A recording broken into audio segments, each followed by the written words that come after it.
Ito, magandang umaga mga kabayan. Ito, 5 year na naman na bangka yung ano natin, yung gagawin naman natin ngayon. Ito, may nakasalang pa hon dalawa. Pagkatapos ng dalawang ito, may gagawin ho tayong malaking bangka.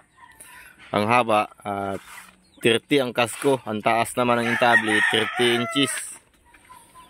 Yan, saka yung hulihan, kinutsara, yung gustong yung kursunado na papagawa, si Paring Ryan, taga Daet. Ayan, shoutout sa iyo, Paring Ryan. So, pero masisimulan natin yun ngayong pagpasok na ng May at may dalawa na pang nakasalang. Pangit naman kung uunahin natin yung isa doon sa mga nauna. Sigurado magagalitan tayo ng mga nagpapagawa. Kaya antay lang ho tayo, pade.